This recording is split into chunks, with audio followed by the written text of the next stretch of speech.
Hi, everybody. This is Silvio Canto in Dallas, Texas on Tuesday, November the 18th. And welcome to our commentary. Well, the big story today is, of course, this vote on the Epstein files, and I'm going to get to that in a second.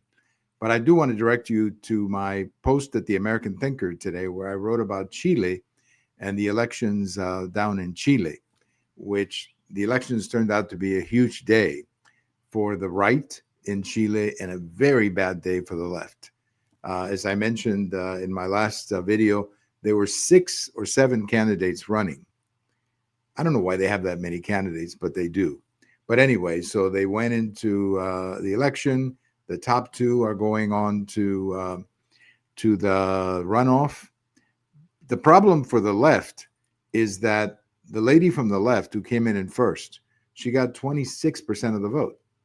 And the other 74% went to 5 or 6 candidates from the right who will consolidate, obviously, and support the candidate from the right. His name is Jose Antonio Cast.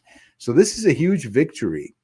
I would argue a huge victory for common sense in Chile. Chile is a beautiful country with a very large middle class.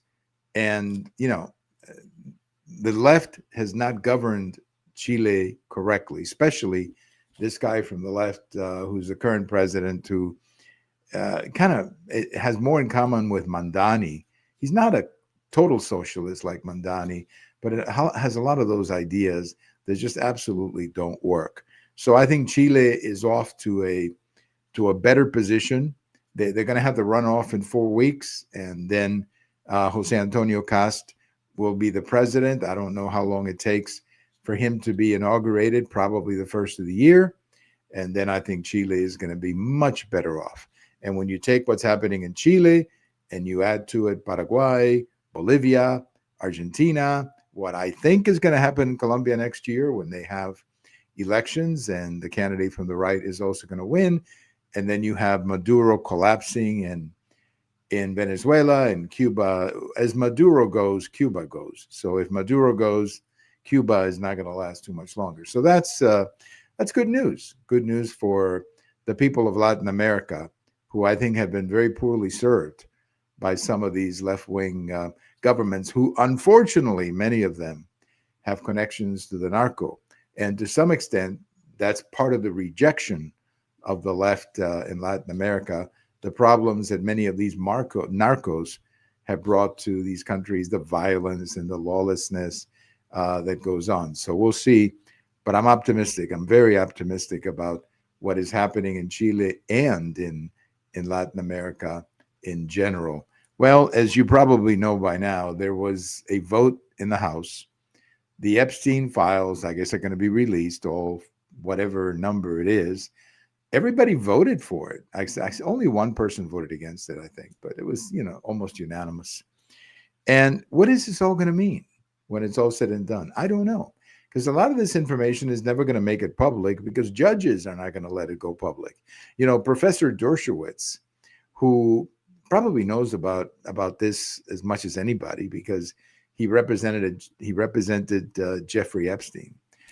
He says that he would like to see everything released. There's nothing, he didn't see anything that was shocking in the information. Yeah, there are people impacted, that's for sure, and they need to be protected. But he says that holding everything back is, of course, grand jury privacy and judges who are trying to protect that.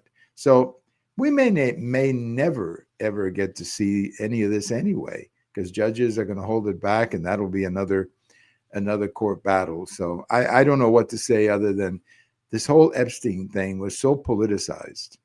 It's a shame because there are real victims here. This is not a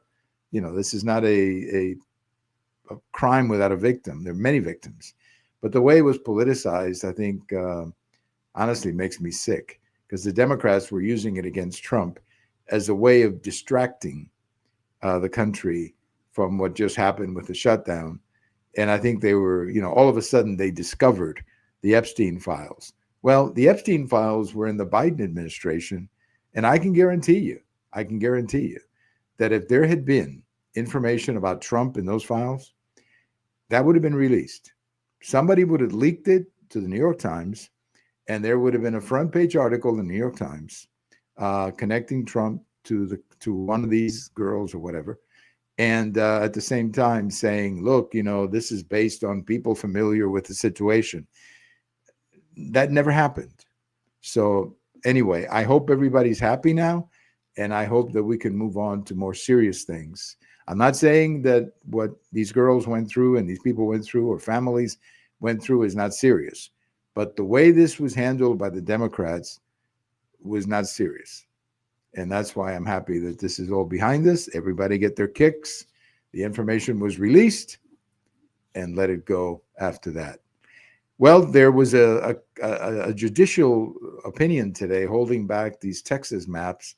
We're going to try to get more into it with our friend George the next time. But basically, what they've done is that they have temporarily invalidated the new congressional maps here in Texas that were agreed to by the Texas legislature and signed by the governor.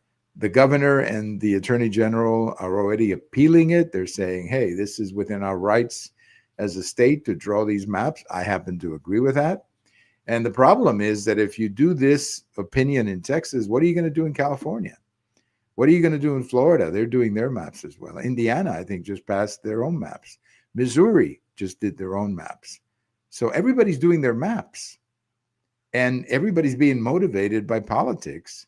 So I don't know where this is all going to end up. Okay, it'll end up in the Supreme Court. But there's another thing that you have to understand, and that is the Supreme Court right now is looking at a much larger issue regarding voting rights. And how they come down on that will basically, override any of these challenges to the map. So I think this issue is up in the air for a while. And, well, as I said, we'll get into more details with our friend George the next time. But I don't think there's going to be a quick resolution to this for a while. Now, there has to be, I guess, before December 9th or December 8th, some kind of resolution, because that's when people have to file for the primaries. But what the Supreme Court could do is put everything on hold until the voting rights decision is made, and in essence, keep these maps going until that decision is made. So I think that's what's going to happen, but we will have to see. Well, we talked the other day about what's happening in Mexico. There's tremendous political turmoil going on in Mexico right now. And for the first time that I can recall, you're having citizens basically publicly accusing the Mexican government of having ties with the narcos. I had never seen that before. I mean, there were always, private conversations and people would say things to you, but now they're openly saying it about the government. And in fact, in that march that they had on Saturday, they on the wall, they wrote narco government or narco state, narco president. So, I mean, obviously some people in Mexico have decided to go head on and accuse the government of being complicit with the narcos, and it's not going to end well. I just don't see how something like this will make anybody very happy. All of this, of course, started because you've had all these mayors, and specifically the very last case of a mayor in Michoacan who was killed, and he's become kind of a national symbol against the violence. And again, situation in Mexico right now, there's a lot of turmoil, a lot of concern about the stability of Mexico. And I even heard some Mexicans, I was watching a couple of podcasts from Mexico, and some of them are even saying that they don't believe that President Sheinbaum is going to finish her term. Now that's pretty wild to say something like that. I had never honestly heard anything like that before. So keep an eye on Mexico. Things are getting a little shaky down there. They may overcome this, and things may turn out to be okay and stable. But for the time being, there's just a lot of political heat, a lot of political turmoil south of the border. Well, on this day in history, let me leave you with a little story. 1863. President Lincoln took a train in Washington, D.C. to Gettysburg, Pennsylvania, took the train. I understand that when he was on the train, that he ended up, that's when he wrote, I believe, a good a good chunk of the Gettysburg Address, which he delivered, of course, on the 19th of November. So President Lincoln took that train to Gettysburg on this day in 1863, and of course the next day delivered the Gettysburg Address. And if you know the story, the fellow who came before President Lincoln spoke for a long time, and then President Lincoln got up and in I don't know how long, not very long, delivered the Gettysburg Address. I think it's 247 words, the entire address. I saw something like that. Amazing, amazing. But on this day, he was sitting on that train going to the Gettysburg to get ready for the Gettysburg Address that came the next day. Have a great day, everybody. This is Silvio Canto in Dallas, and we'll talk to you later.